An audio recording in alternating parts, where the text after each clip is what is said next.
wabarakatuh. Waalaikumsalam warahmatullahi wabarakatuh.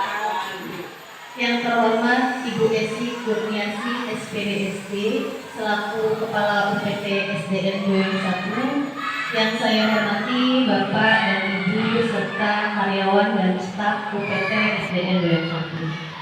Puji dan syukur marilah kita panjatkan kepada Allah Subhanahu wa Ta'ala, serta sholawat serta salam tidak lupa kita aturkan kepada baginda Nabi besar Muhammad Sallallahu Alaihi Wasallam. Alhamdulillah, pagi hari ini kita dapat berkumpul dalam kegiatan diseminasi budaya positif di sekolah. Bapak dan Ibu yang saya hormati, saya akan memaparkan susunan acara di hari ini. Yang pertama adalah pembukaan, yang kedua adalah menyanyikan lagu Indonesia Raya, yang ketiga adalah sambutan, yang keempat inti, dan yang terakhir adalah penutup. Bapak dan Ibu yang saya hormati, marilah kita buka acara pada siang hari ini dengan membaca Bismillah. Acara yang kedua adalah menyanyikan lagu Indonesia Raya yang akan dipimpin oleh Ibu Yuliana Karmini SPD. Kepadanya dipersilakan. Dan mohon izin kepada Bapak dan Ibu semua untuk dimohon berdiri. Indonesia tanah airku, tanah tumpah darahku, di sanalah aku berdiri, jadi pandu ibuku. Indonesia kebangsaanku, bangsa dan tanah airku, marilah kita berseru, Indonesia bersatu. Hiduplah tanahku, hiduplah negeriku, bangsaku, rakyatku semuanya. Bangunlah jiwanya, bangunlah badannya, untuk Indonesia Raya. Baik, Bapak dan Ibu, acara selanjutnya adalah sambutan. Karena hari ini kebetulan Ibu Esi selaku Kepala UPT tidak bisa hadir karena ada rapat dinas, maka sambutan diwakilkan oleh Ibu Imas. Kepadanya saya persilakan.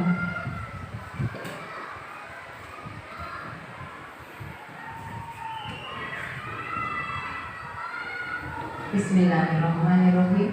Assalamualaikum warahmatullahi wabarakatuh. Waalaikumsalam warahmatullahi wabarakatuh. Alhamdulillahirabbil alamin wa bihi nasta'in wa ala umuri dunya waddin. Wassalatu wassalamu ala asyrofil anbiya'i wal mursalin sayyidina Muhammadin wa ala alihi wa sahbihi ajma'in. Amma ba'du. Yang kami hormati Ibu Irna, khususnya selaku CPG calon guru penggerak angkatan yang ke-9, yang kami hormati Bapak Ibu rekan-rekan Dewan Guru SDN Doyong 1, dan insya Allah dimuliakan oleh Allah SWT. Amin. Puji syukur kehadirat Allah SWT pada pagi menjelang siang hari ini kita semuanya dan keadaan sehat walafiat, dan alhamdulillah bisa menghadiri acara yang nanti akan disampaikan oleh rekan kita yaitu Ibu Irna Sofian SPD. Saya di sini mewakili daripada Ibu UPT SDN Doyong 1 yaitu Ibu Esi Kurniasi SPD. Yang hari ini tidak bisa hadir karena ada kegiatan luar yaitu kegiatan di dinas. Hadirin yang kami hormati, pada hari ini mari kita simak bersama-sama apa yang akan disampaikan oleh narasumber yaitu rekan kita Ibu Irna Sofian SPD yang mana pada hari ini akan memaparkan atau mempresentasikan ilmu yang beliau dapatkan selama mengikuti pelatihan di CPG atau calon guru penggerak ya. Mudah-mudahan kita doakan rekan kita senantiasa diberikan kelancaran dan ilmunya selalu diimbaskan kepada kita semuanya. Yang mana hari ini Bu Irna akan memaparkan tentang budaya positif di sekolah. Mudah-mudahan kita semuanya bisa mendapatkan ilmunya dan mudah-mudahan kita semuanya juga bisa melaksanakannya.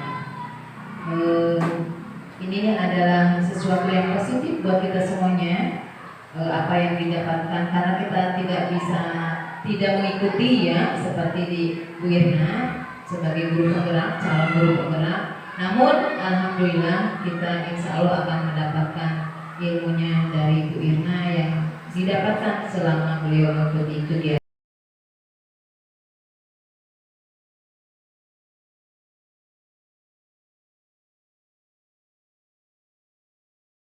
Dengan hal positif seperti membaca, membersihkan halaman sekolah, apakah itu juga dapat meningkatkan kedisiplinan peserta didik kita di sekolah ini? Ada yang mau tahu kepada Ibu?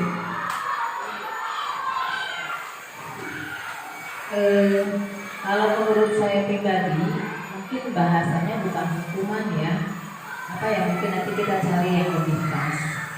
Namun sesuatu memang ada apa tuh sama punishment tuh. Nah, ada hukuman dan hadiah kan. Kalau reward dan punishment. Nah, nanti kita mungkin ada bahasanya yang lebih lebih dienakan gitu sebagai hukuman. Kalau memang anak itu memang ada pelanggaran, memang ada sedikit peringatan, gitu ya. Peringatan boleh dengan membaca atau membersihkan halaman. Kalau menurut saya itu suatu hal yang positif, ya. Itu pendapat saya.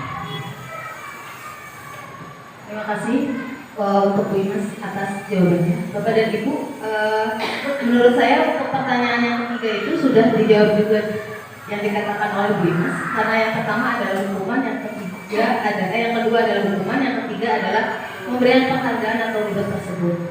Nah, kita langsung lanjut saja ya. Oke, topik yang akan kita bahas hari ini Bapak dan Ibu, yang pertama adalah disiplin positif dan nilai-nilai kebijakan universal. Yang kedua adalah teori motivasi, hukuman dan penghargaan restitusi. Selanjutnya ada keyakinan kelas. Dan yang keempat ada kebutuhan dasar manusia dan dunia berkualitas. Yang kelima ada 5 posisi kontrol kebutuhan manusia. Yang keenam adalah segitiga restitusi. Nah, di awal ini kita akan belajar apa sih disiplin positif dan nilai-nilai kebajikan universal. Baik Ibu, ini adalah nilai-nilai disiplin positif. Yang pertama, teori kontrol atau teori pilihan menurut Dr. William Glasser bahwa Anda tidak bisa mengontrol orang lain, hanya Anda yang bisa mengontrol diri Anda. Jadi, peserta didik kita ini di saat melakukan sebuah kesalahan, kita tidak bisa mengontrol dirinya. Karena yang mengontrol dirinya sendiri itu adalah dirinya sendiri.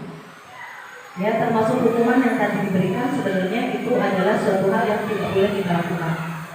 Selanjutnya adalah semua perilaku memiliki tujuan. Anak kita biasanya jahil atau anak kita biasanya melakukan sebuah kesalahan, pasti di balik itu ada suatu hal mengapa dia melakukan hal tersebut. Kemudian model berpikir menang, kemudian kolaborasi dan konsekuensi menciptakan pilihan-pilihan baru. Setelah anak itu melakukan sebuah kesalahan, apa sih tugas kita yang menanyakan mengapa dia melakukan hal tersebut? Kemudian konsekuensinya apa? Jadi kita tuh nanya lagi kepada peserta didik. Jika dia mengulangi hal tersebut lagi, kira-kira kamu akan melakukan apa? Kemudian realitas, kebutuhan kita berbeda, ya. Kita berusaha memahami pandangan orang lain tentang dunia. Setiap orang memiliki gambaran yang berbeda. Betul Ibu. Seperti yang kita ketahui bersama, walaupun rambut kita sama-sama hitam, tapi isi kepala kita berbeda. Begitupun dengan anak murid kita. Kemudian Makna disiplin apa sih? Disiplin itu adalah belajar kontrol diri dengan menggali potensi kita agar tercapai tujuan mulia yang sesuatu menjadi seseorang yang kita inginkan berdasarkan nilai-nilai yang kita hargai. Kemudian dari semua perilaku itu biasanya di sini akan turun teori motivasi. Yang pertama adalah untuk menghindari hukuman, untuk mendapatkan imbalan. Ini adalah motivasi dari luar. Biasanya anak itu kalau melakukan suatu hal ada dua yang akan dia dapatkan, hukuman atau imbalan. Jadi ketika anak tersebut benar atau salah apa yang dia lakukan, karena semua adalah berasal dari kreativitasnya masing-masing, ya kita harus beri apresiasi. Inilah yang akan membangun motivasi intrinsik dari peserta didik tersebut. Nah, contoh pengakuan apresiasi kebajikan salah satunya adalah seperti ini. Ada pembukaan, ada nilai kebajikan, dan ada situasi. Pembukaannya adalah kemarin saya perhatikan kebajikannya adalah rasa empatimu besar sekali ya nak. Misalkan ketika dia membantu temannya yang kesusahan, atau ketika ada temannya yang sakit, atau ada temannya yang tidak membawa bekal makanan, kemudian dia memberikan makanannya kepada temannya. Nah, tugasnya guru apa? Apresiasi apa yang dia lakukan. Misalkan salah satunya adalah memberikan rasa empati. Jadi kita membuat kata-kata yang apresiasi dengan kata-kata yang baik. Misalkan, kamu baik sekali, empatinya besar sekali ya mau membantu temannya. Ini adalah kata bijak yang bisa kita ucapkan pada peserta didik. Kemudian situasinya apa? Pada saat menolong murid baru di kelas kita, gitu ya. Jadi ini situasi-situasi, kayak misalkan ada situasi kamu membantu teman-temanmu di tugas kelompok, berarti kamu memiliki rasa kepedulian yang tinggi. Nah, disinilah ada nilai pembukaan. Nilai pembukaan ini akan merujuk kepada nilai kebajikan. Jadi pembukaan itu misalkan saya menghargai, berarti nilai kebajikannya adalah kepedulian. Kemudian untuk terima kasih itu mempunyai nilai kebajikan. Nilai kebajikannya apa sih? Rasa tanggung jawabnya. Oke, coba ya Bapak Ibu, ini ada kolom yang kosong. Tadi kan kita udah belajar, coba flashback Mas Mahmud. Oke, di sini ada pembukaan. Ada kemarin saya memperhatikan nilai kebajikannya adalah rasa empatimu besar sekali. Nah, di sini saya ada sebuah kata tindakan guru. Kira-kira nih hukuman dan konsekuensinya yang akan Ibu dan Bapak lakukan itu apa? Misalkan mencatat 100 kali di dalam buku kalimat saya tidak akan terlambat lagi karena terlambat di sekolah. Jadi kira-kira hukuman atau konsekuensinya apa? Ya, dari yang misalkan ada anak yang terlambat, kemudian Ibu diberikan hukuman menulis 100 di kertas dengan kata-kata saya tidak akan terlambat lagi. Kira-kira ini adalah hukuman atau konsekuensi menurut Ibu dan Bapak? Hukuman atau apa konsekuensi? Hukuman. Kemudian kita ke pertanyaan kedua. Lari mengelilingi lapangan basket 2 kali karena terlambat hadir di sekolah. Itu apa? Hukuman. Kemudian murid diminta untuk push up 15 kali karena tidak menggunakan masker ke sekolah. Hukuman. Kemudian menggantikan kertas tugas teman yang telah dicoret-coret. Konsekuensi.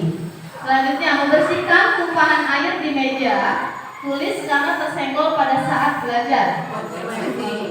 Kemudian murid disuruh untuk tidak mengenakan sepatu seharian di sekolah karena tidak mengenakan sepatu warna hitam. Adalah sebuah. Kemudian lari mengelilingi lapangan basket 2 kali karena terlambat 10 menit untuk pelajaran PJOK. Coba kita lihat.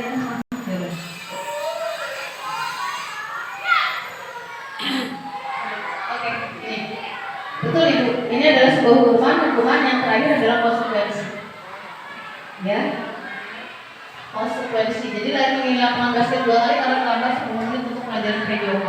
Kenapa disebut konsekuensi? Biasanya ini adalah sudah ada keyakinan kelas yang saya bilang di awal. Nah, jadi sudah ada kesepakatan dengan guru PJOK-nya bersama peserta didik.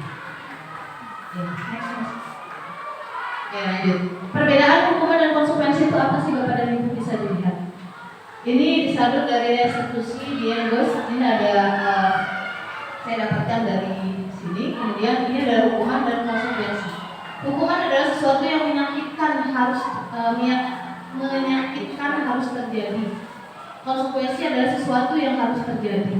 Ini adalah perbedaan antara hukuman dan konsekuensi. Jadi hukuman itu biasanya sifatnya adalah membuat anak sakit fisik maupun hati untuk jangka waktu lama.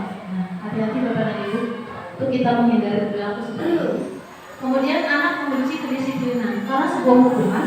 Jadinya anak bukannya besoknya tambah disiplin, malah dia kalau udah sakit hati, maka besok-besoknya dilanggar lagi, gitu ya. Kemudian mendorong anak menyakiti diri sendiri. Jadi karena ada anak-anak yang memang mentalnya cepat down ketika dia dihukum, biasanya dia akan menyakitkan dirinya sendiri dengan hal-hal misalkan dia mengurung dirinya sendiri karena udah dihukum, atau bisa jadi hukuman yang kita berikan diumumkan di depan anak-anak yang lain, maka itu juga akan menyakitkan dirinya sendiri. Jadi itu akan membuat dia depresi. Nah, kemudian hukuman juga malah merasa bersalah, dipermalukan, merasa tak dihargai. Nah, hukuman ini akan membawa anak ke sini Bapak dan Ibu. Jadi apa yang Ibu dan Bapak yang akan dilakukan Bapak dan Ibu ke depannya untuk menghindari hukuman kepada anak-anak. Kemudian selanjutnya adalah konsekuensi. Nah, konsekuensinya adalah ini, membuat anak merasa tidak nyaman dalam jangka waktu pendek, anak menghargai disiplin, stimulus dan tanggapan, kemudian mendorong anak agar mudah menyesuaikan diri, konsep diri yang baik, anak belajar untuk mematuhi peraturan, kemudian kehilangan hak dibuat tidak nyaman, diasingkan untuk sementara. Jadi hukuman dan konsekuensi ini sebenarnya tidak baik untuk anak-anak Bapak dan Ibu. Jadi dari sini kita harus banyak belajar untuk memahami peserta didik, karena kita harus menerapkan kurikulum merdeka dan berlandaskan pada profil pelajar Pancasila. Nah, dari hukuman itu kita lanjut ke restitusi. Kondisi bagi murid untuk memperbaiki kesalahan mereka sehingga mereka bisa kembali pada kelompok mereka dengan karakter yang lebih kuat. Hukuman konsekuensi tersebut kita ubah menjadi restitusi Bapak dan Ibu. Di sini kita meyakinkan peserta didik tentang hal yang telah dia lakukan. Kemudian kita mengembangkan masalahnya tersebut, kita tanya baik-baik. Setelah kita tanya, kemudian faktor apa yang menyebabkan anak tersebut melakukan hal tersebut, dan yang terakhir adalah membuat keyakinan. Jika kamu mengulanginya lagi, berarti konsekuensinya lagi itu adalah balik lagi kepada anak, bukan kita yang membuatnya yang tidak berbeda. Oke. Restitusi juga merupakan proses kolaboratif yang mengajarkan murid untuk mencari solusi untuk masalah mereka dan membantu murid berpikir tentang orang seperti apa yang mereka ingin menjadi tujuan kuliah dan bagaimana mereka harus memperlakukan orang lain. Nah, kembali ke motivasi. Setiap anak punya motivasi, tiap anak punya cita-cita, tiap anak punya sebuah impian, atau biasanya anak itu menginginkan menjadi seperti apa. Jadi kembali lagi, yang kita serahkan bukan hukuman, konsekuensi, tapi restitusi. Oke. Ini adalah identitas gagal atau hukuman, konsekuensi, dan restitusi. Identitas sukses, disiplin. Kemudian ini adalah hukuman, ini adalah konsekuensi, dan ini adalah restitusi. Kalau hukuman itu sifatnya negatif, kalau konsekuensi sifatnya netral, sedangkan restitusi itu lebih ke sifatnya positif. Bapak dan Ibu, ini adalah perbedaan antara hukuman, konsekuensi, dan restitusi. Misalkan sesuatu yang menyakitkan harus terjadi, itu hukuman. Jadi kita menyakitkan anak tersebut ketika kita melakukan sebuah hukuman. Konsekuensi adalah sesuatu yang harus terjadi. Jadi misalkan seperti tadi, ketika anak menumpahkan air ke atas mejanya, konsekuensinya dia harus mengelak. Dan itu biasanya sesuatu yang harus dilakukan.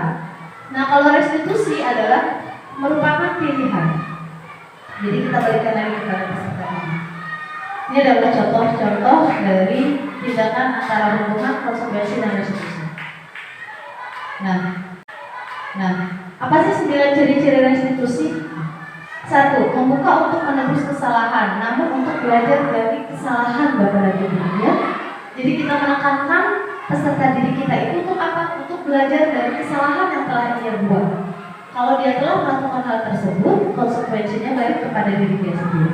Kemudian apa? Memperbaiki hubungan. Ketika kita memberikan sebuah institusi, biasanya kita itu mengajak anak untuk mengobrol berdua.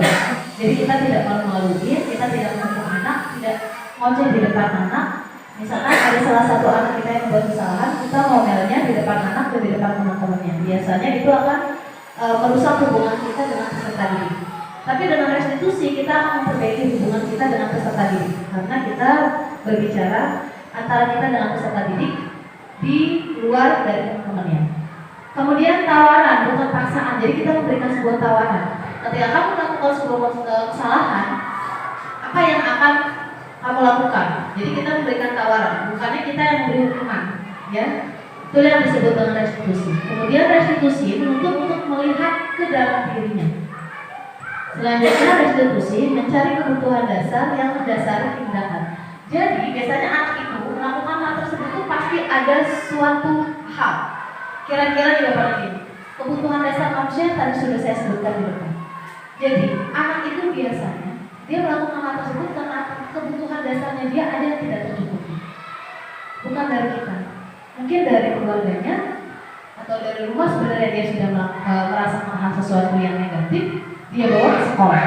Dan di sekolah itulah dia melakukan sesuatu yang membuat masalah di sekolah. Nah inilah. Jadi sebenarnya kebutuhan dasar dari peserta didik itu bukan hanya kita yang harus mencukupinya, tapi dari pihak keluarganya, orang tuanya ini juga sama. Ya, selanjutnya adalah restitusi diri adalah cara yang paling baik. Restitusi fokus pada karakter bukan tindakan. Jadi kita mindset anak-anak untuk berubah menjadi manusia yang lebih baik. Kemudian restitusi adalah fokus pada solusi. Jadi kita memberikan solusi pada peserta didik. Dan yang terakhir adalah restitusi mengembalikan murid yang berbuat salah pada kelompoknya. Jadi ketika dia melakukan sebuah kesalahan kepada temannya, tugas kita adalah membantu peserta didik meyakinkan dirinya ketika dia melakukan sebuah kesalahan kepada temannya, apa yang harus dia lakukan? Di antara siswa dan juga guru dan juga teman-teman ini. Kalau peraturan sudah turunan dari kesepakatan itu. Ya. Oke, kenapa sih bukan peraturan tapi keyakinan? Oke. Bu, keyakinan itu adalah motivasi dari dalam, intrinsik. Kembali ke nilai-nilai, keyakinan lebih menggerakkan seseorang dibandingkan mengikuti serangkaian peraturan-peraturan. Biasanya kalau peraturan-peraturan yang kita buat tanpa kesepakatan anak-anak, pasti ada pelanggaran yang ia lakukan. Kemudian, untuk melakukan sebuah hukumannya pasti berasal dari kita, karena peraturan yang dibuat oleh kita. Sedangkan keyakinan adalah, misalkan kamu tidak mengerjakan PR, berarti nanti kalau kamu tidak mengerjakan PR, apa konsekuensinya? Beliau juga, peserta didik juga yang menjawab, ketika dia tidak mengerjakan PR, dia sudah sadar diri. Ya, mengapa kita menerapkan keyakinan dibandingkan peraturan? Nah, budaya positif, Bapak dan Ibu, inilah budaya positif. Lingkungan positif itu berasal budaya positif itu berasal dari lingkungan positif, dari lingkungan yang positif, dari mulai kitanya yang sudah melakukan hal-hal yang positif dari mulai apakah kita lebih memilih hukuman, konsekuensi atau restitusi. Dari awal kita membentuk lingkungan positif. Dari lingkungan positif ini kita akan membentuk sebuah keyakinan kelas. Kembali lagi ke peserta didik. Keyakinan kelas ini akan menjadi sebuah peraturan kelas. Tuh, yang dikatakan tadi oleh Bu. Jadi dari keyakinan kelas ini kita mengajak anak-anak untuk membuat sebuah peraturan yang kalau dilanggar, ya hukumannya sudah mereka juga yang buat. Oke, yang mana yang merupakan keyakinan kelas? Kesepakatan kelas adalah datang tepat waktu, mengucapkan salam, menjaga kebersihan sekolah, berdoa sebelum dan sudah kegiatan, aktif dalam pembelajaran dan tertib. Kesepakatan kelas itu adalah kami guru dan murid yang saling menyayangi, kami murid yang semangat belajar, kami murid yang peduli dengan teman-teman. Nah, ini adalah keyakinan dan kesepakatan kelas. Jadi kesepakatan kelas ini yang kita lakukan kepada anak-anak, ini fungsinya adalah ini. Kita semua saling menyayangi, kita semua saling menyemangati, dan kami saling peduli satu sama lain. Ini adalah fungsi dari kesepakatan kelas yang dibuat Bapak dan Ibu. Nah, kegiatan pendalaman keyakinan kelas itu ada tabel T dan Y. Hormat. Kami meyakini bahwa sangat penting untuk menghormati semua orang dan barang milik orang lain. Kemudian bekerja. Kami meyakini bahwa sangat penting untuk mengerjakan segala pekerjaan atau mengikuti kegiatan yang telah ditugaskan.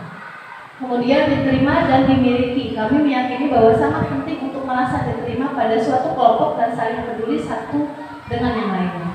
Ini adalah hormat dan bekerja serta diterima. Di sini ada apa yang akan kita lakukan itu biasanya didengar, dilihat, dan akan dilakukan. Ini menurut keyakinan daripada tabel T dan Y. Jadi dari keyakinan kelas itu kita akan menuju kepada sebuah peraturan yang hormat, bekerja, diterima, dan memiliki. Awalnya apa? Didengar dulu, dilihat, dan langsung dilakukan. Oke. Kegiatan pendalaman keyakinan kelas dengan tabel T dan Y. Nah, tampak seperti datang tepat waktu, tidak tampaknya adalah sering hadir terlambat. Jadi dari sinilah kita akan memberikan sebuah keyakinan kepada anak murid bahwa datang tepat waktu itu adalah suatu hal yang lebih baik dibandingkan sering hadir terlambat. Walaupun sering hadir tapi terlambat. Selalu kembalikan buku ke tempatnya. Berarti ini keyakinan kelas merujuk kepada apa? Sebuah apa? Kerapihan, kedisiplinan, apa lagi apa itu? Merujuknya keyakinan kelas untuk apa kita peserta didiknya?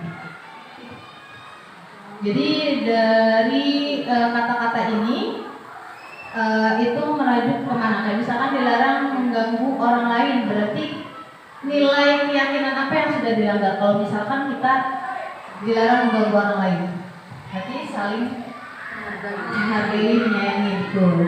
Hadir di sekolah 15 menit sebelum pembelajaran dimulai, berarti keyakinannya apa? Disiplin. Kemudian dilarang melakukan kekerasan, berarti apa nih? Saling menyayangi. Kemudian kalau dilarang menggunakan narkoba, dia sendiri. Oke, lanjut ya. Bergantian atau menunggu giliran. Disiplin. Gunakan masker. Jangan berlari di kelas atau koridor. Apa biasanya? Jawabannya. Kita lihat jawabannya ya. Nah, jadi selalu kembalikan buku ke tempatnya itu keyakinan kelasnya adalah belajar untuk tanggung jawab. Ya. Kemudian dilarang mengganggu orang lain adalah keyakinannya adalah menghormati orang lain.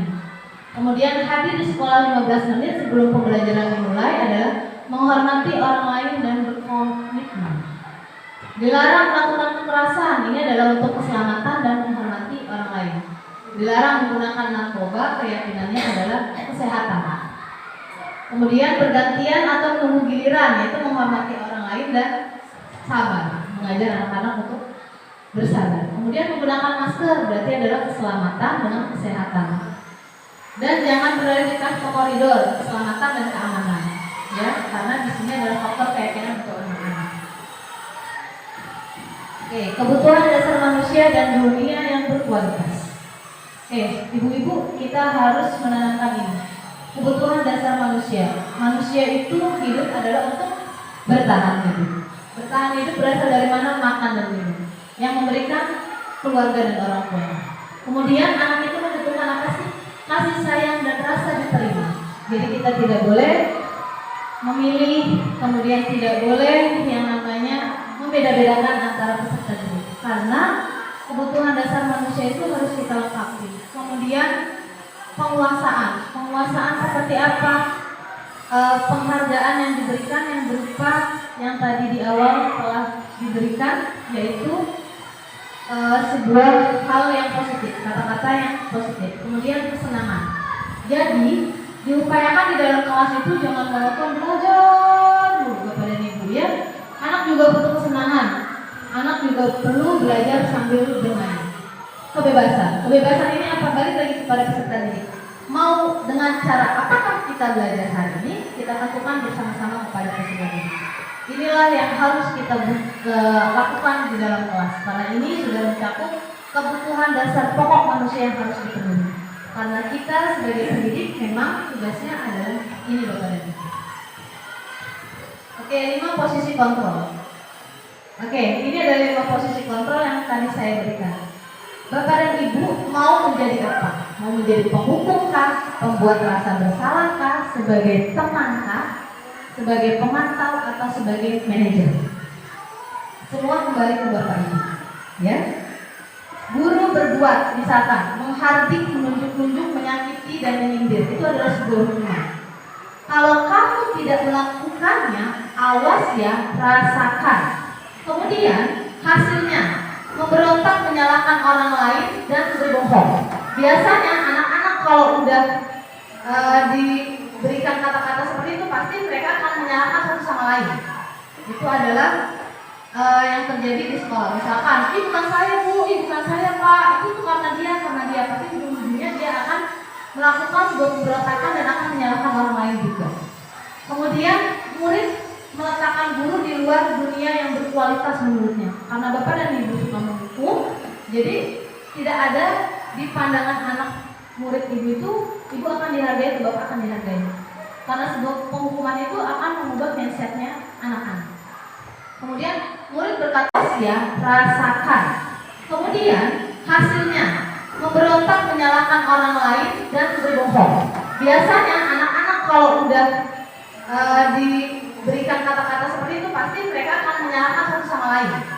Itu adalah yang terjadi di sekolah. Misalkan, ini bukan saya Bu, ini bukan saya Pak, itu tuh karena dia. Pasti ujung-ujungnya dia akan melakukan sebuah pemberontakan dan akan menyalahkan orang lain juga. Kemudian murid meletakkan guru di luar dunia yang berkualitas menurutnya. Karena Bapak dan Ibu suka menghukum, jadi tidak ada di pandangan anak murid Ibu itu, Ibu akan dihargai atau Bapak akan dihargai. Karena sebuah penghukuman itu akan mengubah mindsetnya anak-anak. Kemudian murid berkata, biarkan saja, nanti juga marah-marah lagi. Nah, ini biasanya yang sering terjadi. Ya, ngomel mulu, besoknya lagi pasti akan kena ngomel terus. Itu yang udah akan tertanam di mindsetnya anak-anak. Kemudian dampaknya kepada murid apa? Karena kita memberikan sebuah penghukuman, mengulangi kesalahannya lagi, besok diulangi lagi, besok diulangi lagi. Karena dia udah tahu ketika kita memberikan sebuah hukuman, gurunya akan marah, jadi akan tahu pasti gitu lagi, gitu ya. Kemudian pembuat rasa bersalah. Nah, guru berceramah dan mengatakan seharusnya kamu tidak seperti itu. Ibu kecewa kepada kamu. Nah, gurunya berkata gini, kamu seharusnya, kamu kan tahu, ibu lelah sekali mengatakannya, ibu jadi stres, misalkan ibu marah-marah. Nah, kemudian hasilnya adalah menyembunyikan dan menyangkal kebohongan lagi. Nah, penghukum dan pembuat rasa bersalah inilah nantinya akan mengajarkan anak kita itu untuk apa? Untuk berbohong, menyalahkan orang lain, gitu ya. Kemudian murid meletakkan guru di dalam dunia berkualitas hampir sama. Jadi dia sudah menganggap remeh gurunya. Kemudian maafkan saya, gitu. Jadi kayak dampaknya pada murid adalah merasa rendah diri, gitu. Jadi karena sebuah tindakan Bapak dan Ibu melakukan sebuah pembuatan rasa bersalah kepada anak murid, jadi harga diri anak murid itu rendah, gitu. Dia merasa di depan teman-temannya sudah tidak pede lagi. Kemudian sebagai teman. Nah, jadi Bapak dan Ibu menempatkan diri Bapak dan Ibu sebagai teman. Dampaknya apa nih? Ayolah lakukan demi Ibu. Masa kamu tidak mau? Ingat, tidak Ibu pernah bantu. Maksudnya kayak misalkan kita tuh nganggap temen, jadi kita tuh ngomong sama anak tuh kayak temen. Jadi jadinya apa hasilnya? Ketergantungan. Jadinya anak tuh sama kita kayak ledor aja gitu ya. Jadi kayak harga wibawa kita sebagai guru tuh tidak ada kalau kita menganggap diri kita sebagai teman kepada peserta didik. Kemudian murid meletakkan guru di sebagai orang yang sangat penting di dunia yang berkualitas. Jadi karena dia nganggap teman, jadinya akrab terus sama gurunya. Ya, tapi dari sini murid berkata, saya pikir bapak atau ibu teman saya, ternyata begitu. Jadi karena dianggapnya teman, jadi rasa hormat kepada gurunya itu tidak ada bapak dan ibu. Jadi dampaknya pada murid adalah lemah, tidak mandiri dan ketergantungan. Ya. Jadi posisi ibu dan bapak kalau sebagai pemukul, pembuat rasa bersalah dan teman, ini konsekuensinya ada bapak dan ibu. Nah, baiknya bapak dan ibu sebagai apa sih? Sebagai pemantau dan sebagai manajer. Ya. Pemantau itu adalah menghitung dan mengukur. Jadi kembali keyakinan kelas. Apa peraturan keyakinan yang sudah dibuat? Kemudian menyesuaikan diri bila diawasi. Selanjutnya murid menetapkan guru, peraturan dan hukuman di dunia yang berkualitas. Karena bapak dan ibu sebagai pemantau melihat kejadian yang ada, bapak dan ibu tidak mempermalukan anak tersebut di depan murid, tapi dengan cara memanggil, kemudian mengajak ngobrol dan bertanya apa yang telah dia lakukan. Kemudian beberapa banyak bintang yang saya peroleh, berapa halaman yang harus saya tulis. Jadi karena pemantau, jadi itu akan membuat peserta didik lebih meyakini dengan tindakan-tindakannya, karena tindakannya itu telah dilakukan dengan keyakinan jika dia melakukan sebuah kesalahan maka ada konsekuensi yang telah dia buat sendiri. Nah, ini adalah menitik beratkan pada sanksi dan hadiah untuk dirinya. Karena dia sudah merasa gurunya itu adalah sebagai pemantau, maka dia akan ini dampaknya kepada murid tersebut. Selanjutnya adalah manajer. Nah, jadi manajer bukan hanya fungsi sebagai kepala sekolah aja bapak dan ibu, kita juga bisa sebagai manajer. Di sini apa? Kita menguatkan pribadinya peserta didik, kemudian murid menetapkan dirinya sebagai individu yang positif dalam dunia yang berkualitas, validasi kebutuhan, dan yang terakhir adalah menanyakan keyakinan. Kalau kita menstabilkan identitas adalah setiap orang pasti pernah melakukan kesalahan, tidak apa-apa kamu melakukan hal tersebut, karena kita adalah manusia biasa dan manusia tidak sempurna, pasti pernah melakukan suatu kesalahan. Ini adalah awal mula untuk memancing kesalahan yang telah dibuat oleh peserta didik. Selanjutnya, kamu bukan satu-satunya yang pernah melakukan hal ini. Misalkan dia mencoret-coret buku temannya, berarti kan bukan sekali dua kali dengan kasus yang seperti ini, tapi sering gitu kan. Jadi kita menstabilkan dulu biar anak tuh nggak takut dulu sama kita panggil. Jadi kita tuh manggil anak bukan untuk membuatnya tegang, tapi stabilin dulu identitasnya. Ajak anak dulu mengobrol dengan bahasa yang baik biar dia menerima. Kemudian apa? Kamu tentu punya alasan mengapa kamu melakukan hal tersebut. Jadi setelah kita melihat anak itu enjoy, kita menanyakan, kenapa sih kamu melakukan hal tersebut? Pastikan dia akan bercerita. Kemudian adakah cara yang lebih efektif untuk mendapatkan apa yang kamu lakukan? Apa yang kamu butuhkan? Jadi kamu tuh kenapa sih bisa melakukan hal tersebut? Emang kamu pagi tadi kenapa? Jadi kita memancing untuk peserta didik tersebut untuk berbicara. Kemudian menanyakan keyakinan. Nah, nilai-nilai apa yang telah kita sepakati? Jadi balik lagi. Kalau kamu melakukan hal tersebut, berarti kamu sudah melanggar keyakinan kelas. Kalau sudah melanggar, berarti apa konsekuensinya? Jadi kita balik lagi. Misalkan anak tersebut bilang, oh iya bu, saya akan minta maaf kepada teman saya yang sudah saya coret-coret bukunya, atau oh iya bu, besok saya bawakan buku lagi deh untuk saya minta maaf kepada teman saya karena bukunya udah saya coret. Jadi dia akan melakukan hal tersebut bukan karena kita paksa, tapi berasal dari dalam diri. Oke. Ini adalah menstabilkan identitas. Yang pertama adalah berbuat salah itu hal yang manusia. Ini adalah awalnya ya. Tidak ada manusia yang sempurna. Bapak, ibu juga buat salah. Kita pasti bisa menyelesaikan masalah ini, gitu ya. Kemudian bapak, ibu tidak tertarik untuk mencari tahu siapa yang benar, siapa yang salah. Bapak dan ibu lebih tertarik untuk menyelesaikan masalah. Kalau kamu menyalahkan dirimu sendiri terus-menerus, apakah kamu bersikap baik pada dirimu sendiri? Ini adalah kata-kata atau kalimat yang bapak ibu bisa lakukan untuk menstabilkan identitas ketika peserta didik melakukan sebuah kesalahan. Oke, validasi kebutuhan. Membantu murid menggali basic kebutuhan dasar yang ingin dipenuhinya ketika melakukan kesalahan tersebut. Pada dasarnya, setiap tindakan manusia tujuannya adalah memenuhi kebutuhan dasar, apakah itu penguasaan, kebebasan, kasih sayang, dan rasa diterima, kesenangan, atau bertahan hidup. Ya. Guru berkata, kamu bisa saja melakukan hal lebih buruk, tapi kamu tidak melakukannya kan?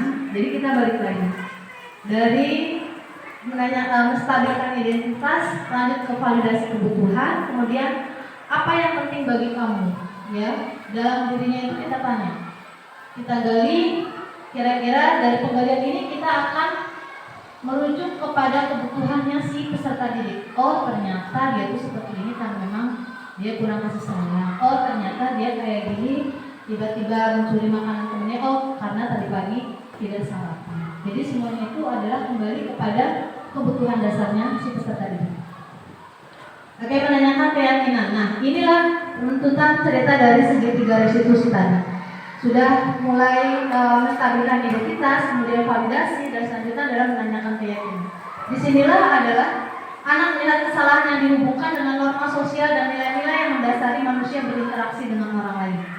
Jadi dari sini kita menanamkan norma sosial di masyarakat, kemudian nilai-nilai yang mendasari manusia berinteraksi.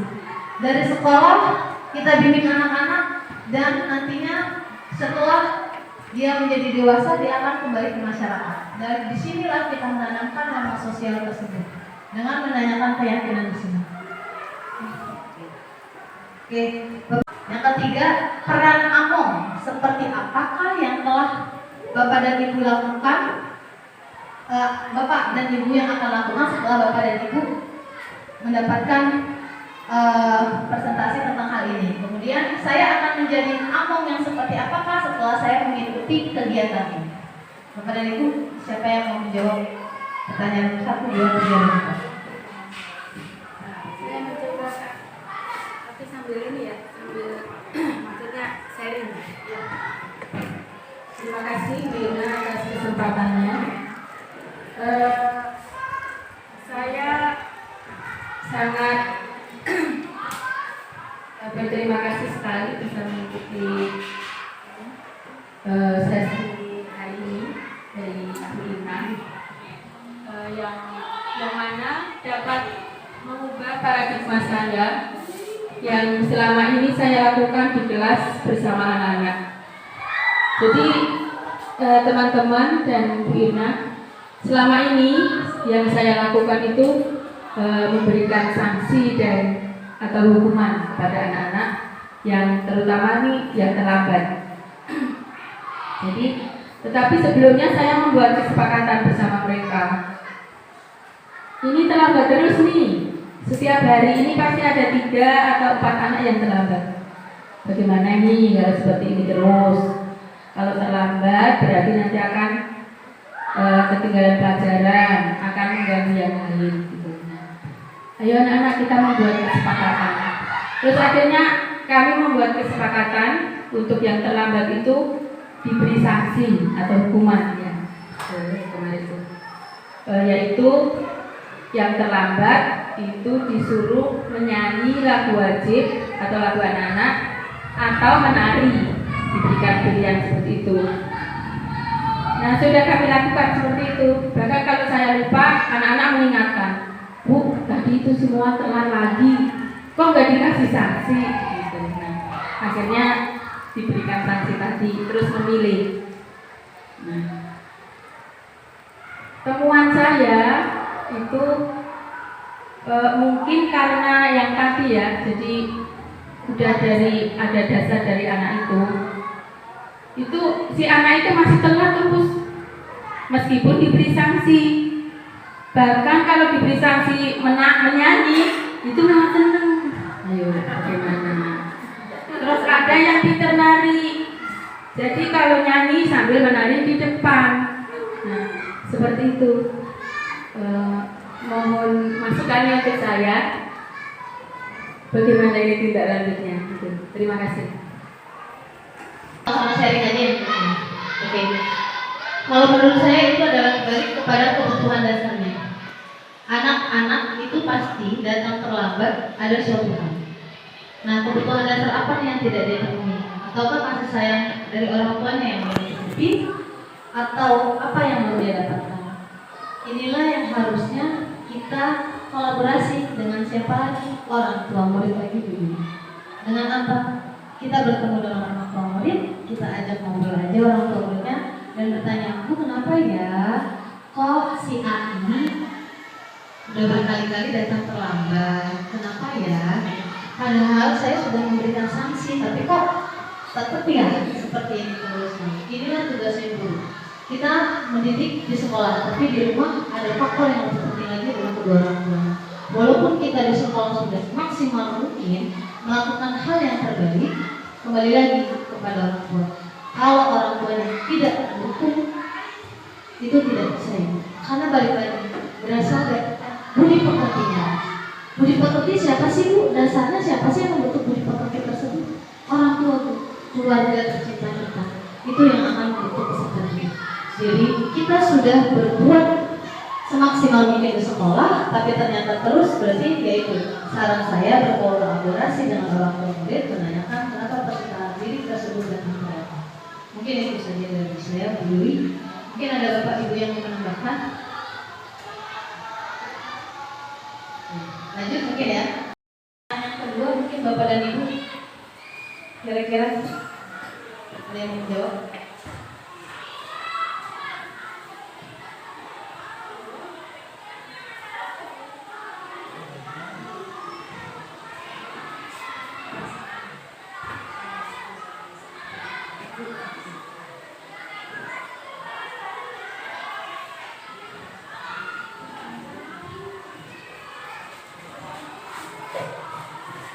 Terima kasih Bu Irna.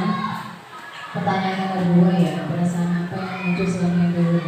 Jujur ketika saya mengikuti materi ini, banyak hal yang saya dapatkan sehingga dari mulai pemaknaan hukuman, kemudian konsekuensi dan apa tadi itu restitusi ya. Nah, ternyata yang harus kita lakukan itu adalah restitusi itu ya. Jadi oh iya, jadi yang saya lakukan itu adalah kemarin itu seperti ini.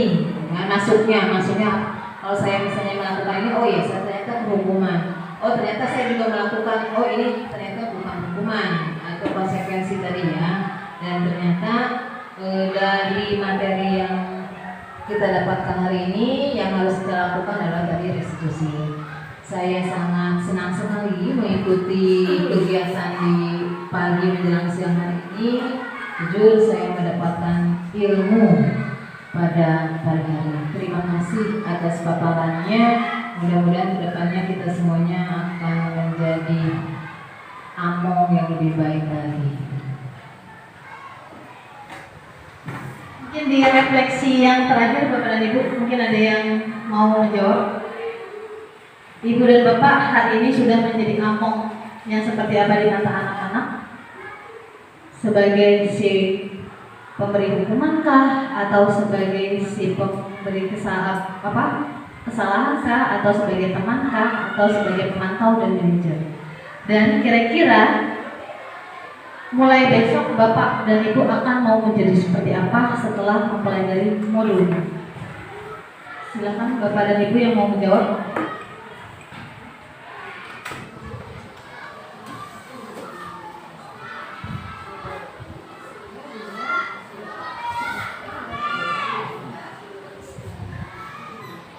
Terima kasih Bu Irna atas waktunya. Setelah tadi saya mendengarkan paparan dari Bu Irna, ternyata selama ini saya masih menjadi among yang menjadi teman kepada anak. Memang benar ya, kelemahannya itu anak jadi lebih manja, bergelendot gitu ya. Tapi saya di sini kenapa saya ingin jadi teman dari anak-anak saya? Karena saya tidak ingin mereka takut. Ya, pertama karena saya mengajar di kelas rendah. Ya, peralihan dari kelas 2 ke kelas 3. Saya mengenal takut. Kalau anak takut nanti nggak mau sekolah, gitu kan? Makanya saya berusaha menjadi teman mereka.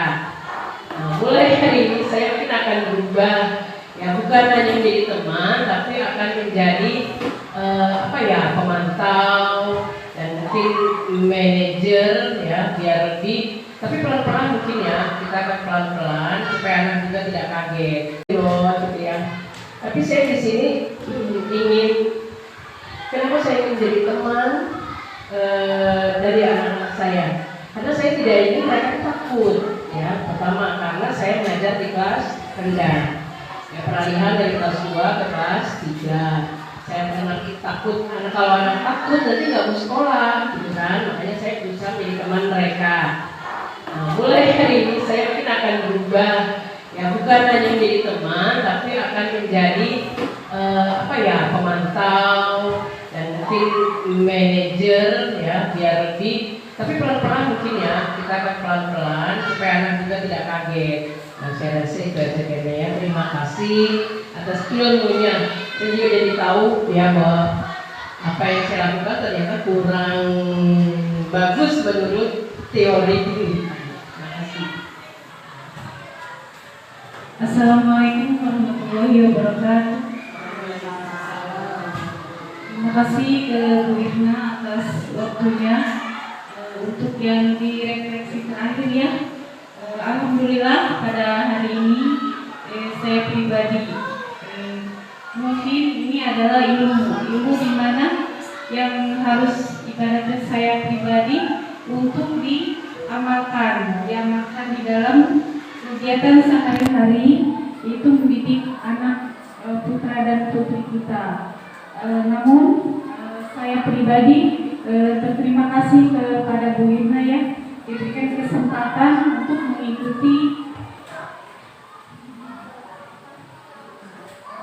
mengikuti presentasi CGP pada hari ini, yaitu hari Rabu tanggal 25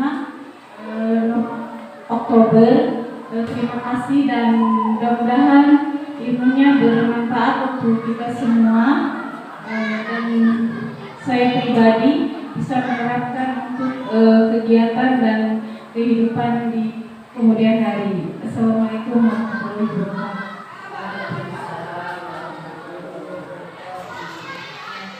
Terima kasih Bapak dan Ibu untuk waktunya.